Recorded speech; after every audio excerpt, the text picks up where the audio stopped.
This is Share the Vision, presented by the Resource Center, a discussion of the programs and services of the Resource Center and about issues related to individuals with disabilities. Today we discuss a variety of events coming to the Resource Center and Filling the Gap. Joining us on Share the Vision today, Vicki Trasbardo, Development and Events Manager for Filling the Gap, and Steve Watterson, Community Relations Director at the Resource Center. First, Steve, good morning. Hi, Dennis. How are you? Well, fine. Welcome back to Share the Vision. Always great to sit down with you, and Vicki Bardo, too. Good morning, Vicki. Good morning, Dennis. We are here in February at a time when, post-Super Bowl and not a lot going on outside, and it can seem kind of dull. And we want to take this half hour and inform people about what's happening here at the Resource Center and get them looking forward to a number of different events that will be coming, some in the not-too-distant future. So we begin with Blingo. I've said everything that I know now.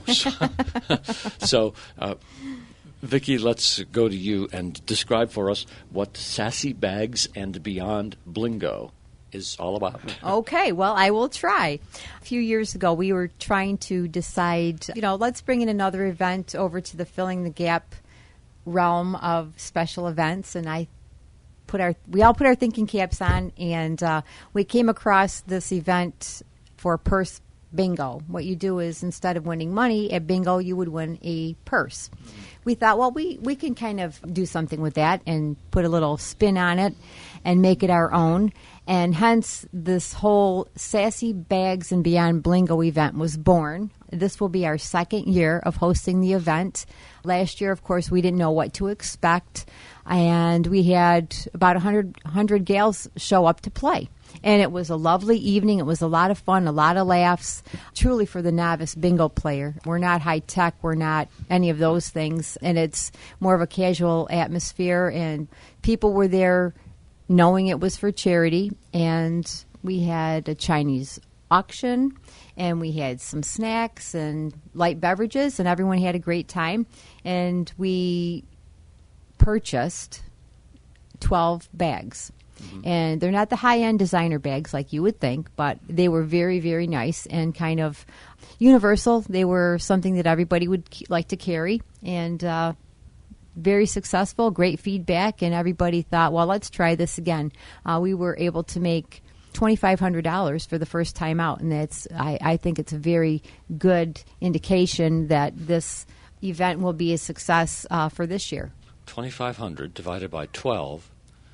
That's a lot of money in each purse. Sure it is. Sure. Yeah, very good. So we were very excited about that. And the money, of course, goes for the Look Good Fund, which helps folks who might be traveling to a job interview, or, they need to get their hair done to feel better about themselves and those kinds of things. A lot of times we do have folks out in the workforce, and they just need that little extra cushion to go buy a nice outfit or get their hair done or just something like that. So that's where this fund steps in.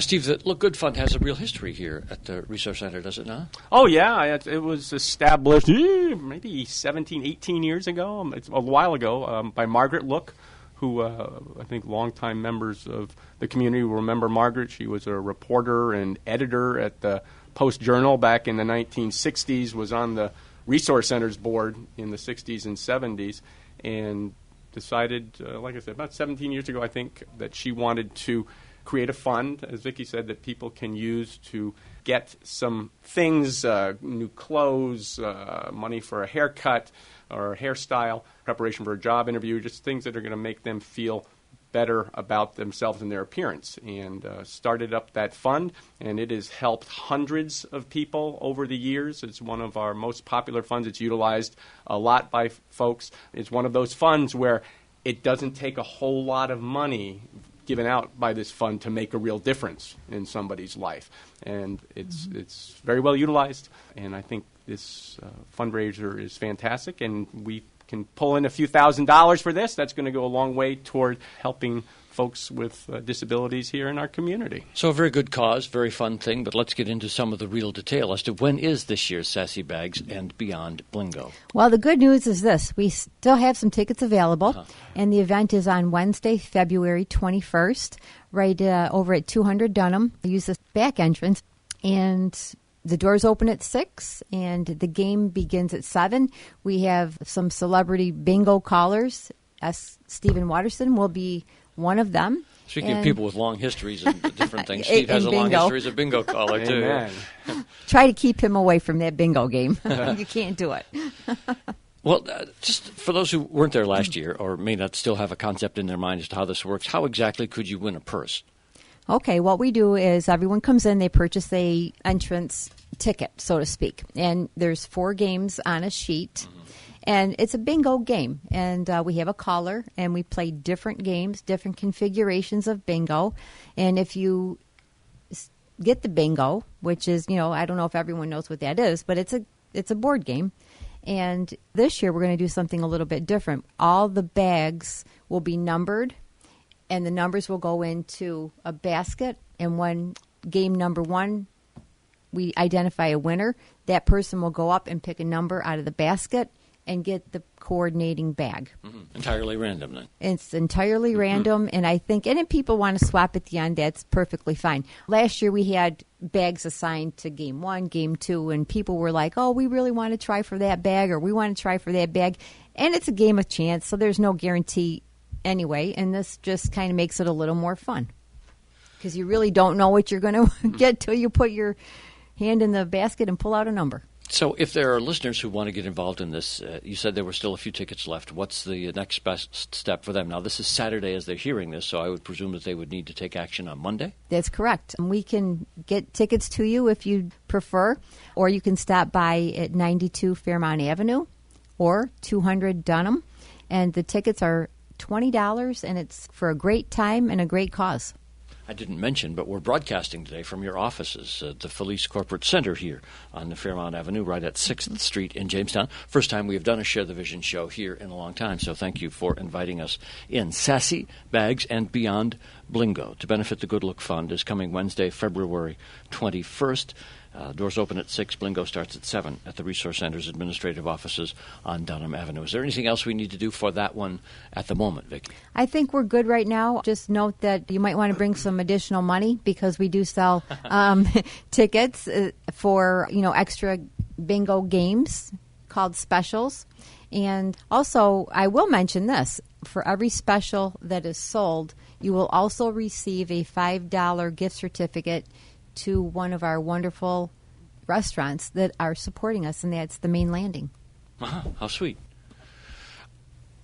Other events, since we are here and have the opportunity with the two of you to talk about things that are upcoming here at the Resource Center, things that are new, different, changed, slightly changed, remaining the same. Let's kind of give the full calendar over the next couple of months here if we can.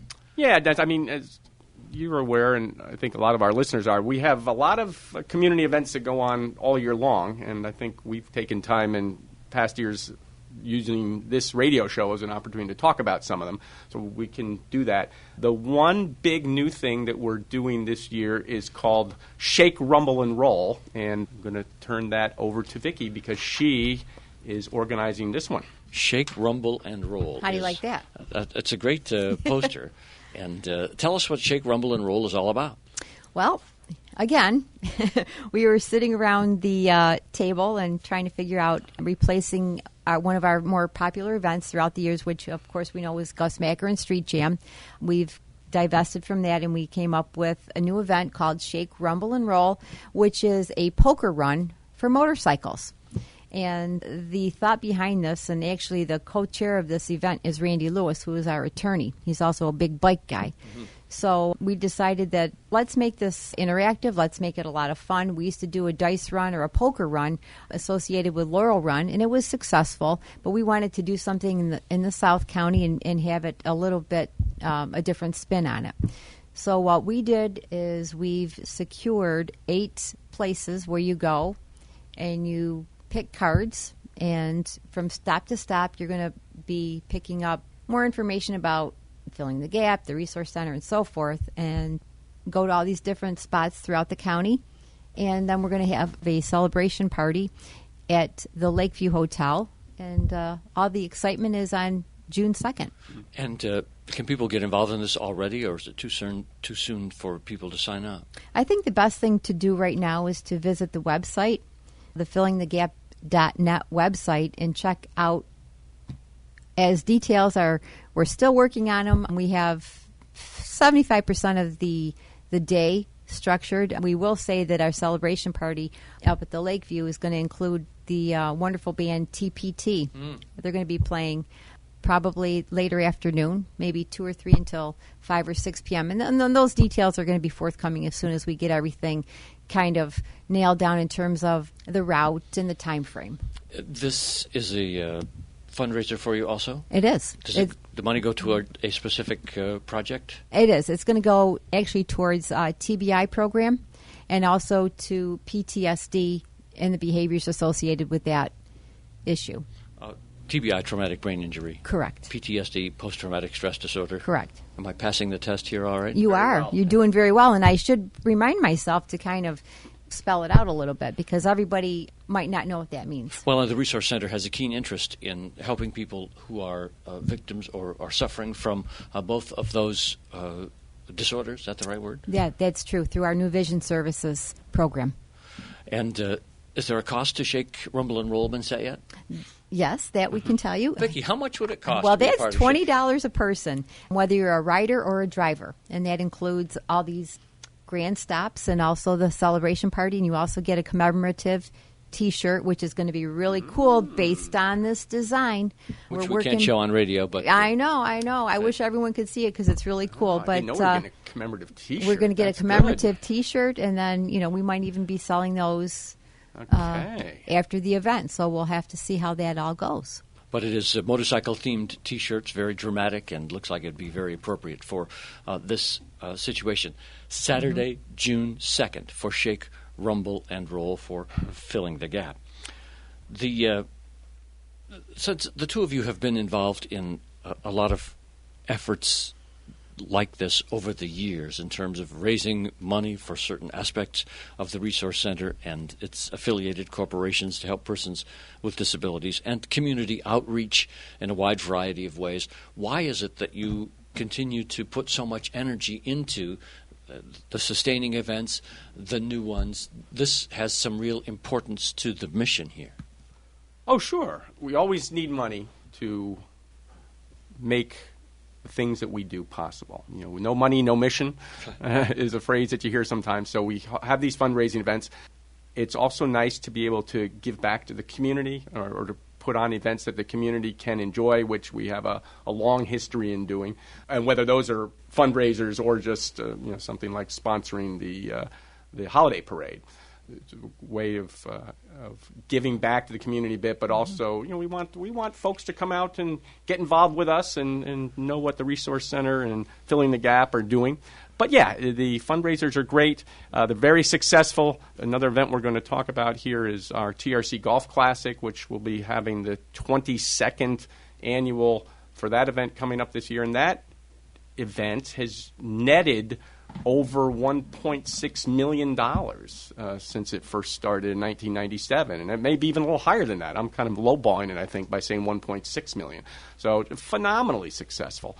So yes, if you can marry a popular event with one that raises a lot of money, boy, you've hit the ball out of the park. And with that one, we have really done so.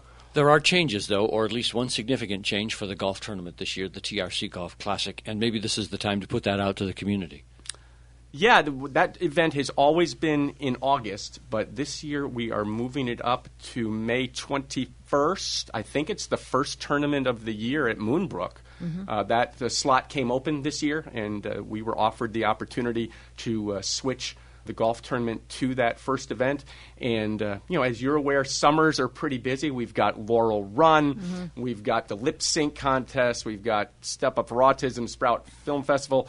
So there was some thinking that, maybe not such a bad idea to take one of our events from the summer and move it up to spring so that we're not so busy. And hopefully, too, the golfers out there are going to be chomping at the bit to get out there and play in that first tournament of the year. And so we're really expecting a fantastic turnout and nothing but success with changing the date for this year's event.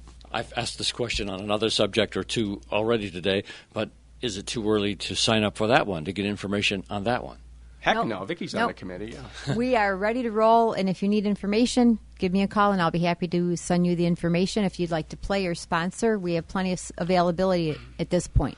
I don't know, maybe we did give your phone number earlier, maybe we didn't, but let's give it one more time here if people want to connect with you directly, Vicki. It's 661-1477. Should we say a little more about sponsorship and levels of sponsorship with this golf tournament, since you touched on that? Well, there's entry level for everything. Just give me a call for details, because it's really quite detailed, I guess, and it's kind of all over the place. It all depends on what your interest is. If you'd like just to golf in the tournament, it's one amount. If you'd like to sponsor it along with golfers, it's another amount. So I would encourage anyone who's on the fence about sponsoring or playing, give me a call. So there's just varying levels available, and we could leave it at that Yes. for the moment Yes. of involvement in the TRC Classic. In terms of how the tournament works, is there any other relevant detail that we should give perhaps to golfers who've never been in this one before? Well, it's a wonderful venue, of course, Moonbrook, and there's lunch and an awards celebration at the end with a beautiful dinner. There's a lot going on. There's a skins game, and it's just a lot of fun, and it's a beautiful setting, and Moonbrook really takes great care of us. And those of you who golf there just know what an outstanding club that is. We have only about 10 minutes left here, and there are a couple of other events that I know we want to get onto. And one of them is the annual TRC Symposium. That is also on the radar, Vicki? Oh, May is going to be so fun for us. Our 9th annual educational symposium will be held up at Chautauqua Institution on Wednesday, May 16th. Again, the plans are shaping up very, very nicely. It's going to be a one-day event. We're going to be at Linnaeus Center and also at Bellinger Hall, and bringing in some world-class guest speakers. This symposium is open just to TRC and to related employees, or to the general community? Anybody who'd like to attend based on the topics that we're offering, again, give me a call. The website has limited information on the educational symposium. And again, last week we were meeting, and just now we are cementing in all of the speakers. So you're not going to tell me anything yet about who we're going to see or hear there? Well, we're going to see Stephen Manning, for sure. Okay. And I knew you were going to ask me about his background. He's a wonderful attorney who is a strong advocate, and he's coming from the, I believe, Oregon area. And you'll have to stay tuned for that. Well, I will say this about the TRC Symposium, and one of the reasons why I asked the question about who could attend is that I've had the good fortune to be at the last couple of them, at least for part of them, and they are wildly creative and inspirational, and I've been surprised the last couple of years in terms of how refreshing it is for me to listen to the speakers, and I, with the exception of the work that I do here on Share the Vision, do not regularly interact with persons with disabilities in my work. My work involves other things. But regardless of that, they have been very interesting, compelling, motivating, memorable in the instances of the past 2 years, at least. So I would encourage people. What's the date of that one again, Vicki? It's Wednesday, May 16th. Steve, I want to spend a minute with you on Laurel Run for this year, and that's got to be very sensitive and poignant, Laurel Run this year, in that it will be the first one without Laurel, and that she died this past November. But the plans are coming together otherwise for this event. Oh, yeah, yep. Again, the 22nd annual for Laurel Run as well, and it'll be Friday, July 20th, and Saturday, July 21st. And as you mentioned, this will be our first Laurel Run without Laurel, who died in November, and it'll be solemn, it'll be different, but it'll also be a celebration not only of Laurel's life, but again, for the whole purpose of Laurel Run is to acknowledge and celebrate the achievements of people with disability and let the public know about the potential that exists within everybody, and that folks with disabilities just need a chance to be able to shine and show what they can do, and that's kind of what Laurel Run is about. So there'll be lots of more information coming out about Laurel Run, obviously, over the next few months, but we certainly hope everyone will be able to take part in the event in some way this year to pay tribute to Laurel's legacy. Well, and I would encourage people to do that because it is such an extraordinary legacy, and her parents have been so exceptionally influential, not only within the confines of the Resource Center, but to the entire community of Chautauqua County and New York State in terms of educating the rest of us about the potential for persons with disabilities. So I'm very much looking forward to that for that reason, Laurel Run for that reason, and also because as we sit here at the Felice Corporate Center, which is just a block above where Laurel Run, at least the relay starts, down here at the intersection of Fairmount and 8th, and it is snowing here as we record this. As I look out the window here, and the temperature was just barely above the single digits earlier today, and that's going to be a completely different day, and I'm very much looking forward to that. Just 5 short months. 5, I hope. And, Steve will be there ready to carry the flag and run up to Dunkirk all the way by himself. Yeah, well, I'm that'd be nice to be able to do that. Well, that'd be something. The high school students Younger legs than mine. from Bemis Point in particular, and other schools around here will be a part of that once again, and I know that it will be a grand event and celebration in memory this year of Laurel Hoteling. Are there any other specific events that we should mention for the calendar anytime in 2018 before we recap Sassy Bags and Blingo, which is what brought us here in the first place? Sure, why not? Okay. What else? Okay, we've touched upon May. So June is Shake, Rumble, and Roll. And July, of course, is Laurel Run. And then we move to our lip sync battle, which is going to be in August. We haven't nailed down a date on that yet. We're still working on that, but, stay tuned again. That's always a wonderful and popular event and very, very different and just a lot of fun. Then we also participate in the Dragon Boat Festival, which is going to be August 11th.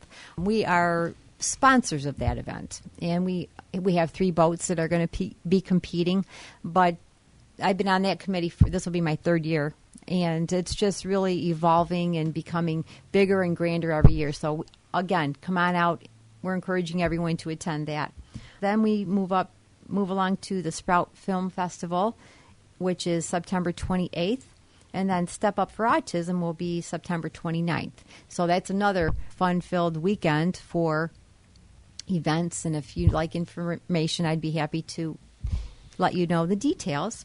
And also, actually jumping to the fall, October 26th, which is a Monday, we will be hosting our 30th annual Disability Awareness Celebration. And that will be up in the North County, place to be determined. But we wanted to get the date out there anyway. I feel like the year is just rushing right by us. It's done. Well, I gotta go. We have to get off the air here in a few minutes. I have to go start my Christmas shopping and get ready for Toys for Tots. No, yes, that's right. We don't want to push the envelope quite that much. But thank you for the comprehensive summary of events. If nothing else, over the last few minutes, it has demonstrated to the community, the Resource Center in Filling the Gap's commitment to events that help persons with disabilities and help engage the community in a variety of ways to learn about what happens at this place and to just have fun doing things. Sassy Bags and Blingo is where we started. For those who were not with us early on in the program, I just want you to recount some of the detail of the second annual event for us, Vicki Barda. Well, number one, the date is Wednesday, February 21st. The doors open at 6. Blingo starts at 7.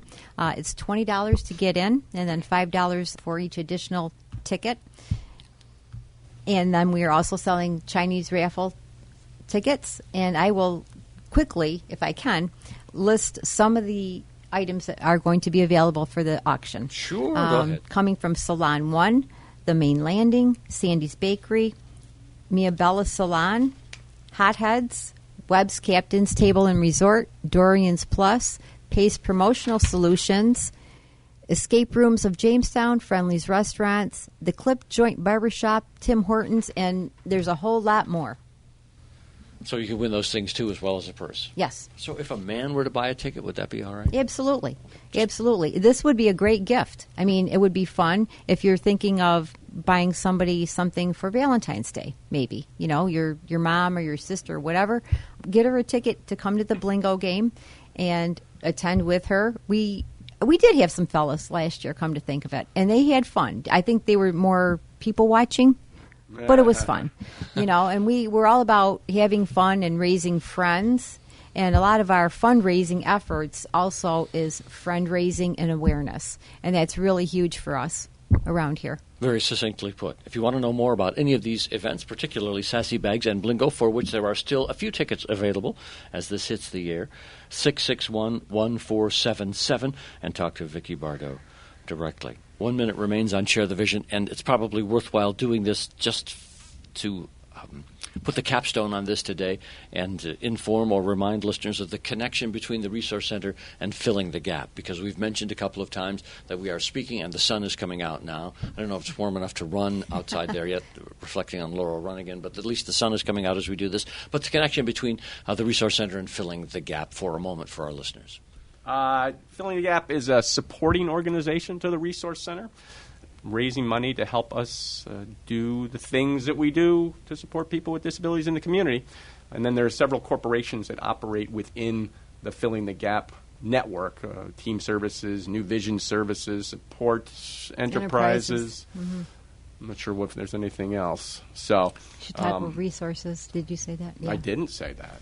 But we love our friends over at Filling the Gap, and they love us, and we work well together. I was just going to say, this is a cooperative effort, all focused on things that fulfill the essential mission of the Resource Center, and that is supporting particularly in the community individuals with disabilities who may not have opportunities for employment or the opportunity to be successful in life as some of other members of the community might. Am I saying that articulately? Very well put, okay. Dennis. Yeah. Jeez.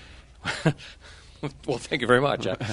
Compliment from Steve Watterson is very much appreciated. Gold. As we wrap up this edition of Share the Vision today. Again, for more information on the events that you've heard about on this program today, including Sassy Bags and Beyond Blingo, please contact Vicki Bardo at 661-1477. She is the Development and Events Manager for Filling the Gap. Also joining us on Share the Vision, Steve Watterson, Community Relations Director at the Resource Center. Thank you both for sharing the vision today. Thanks, Dennis. Thanks, Dennis.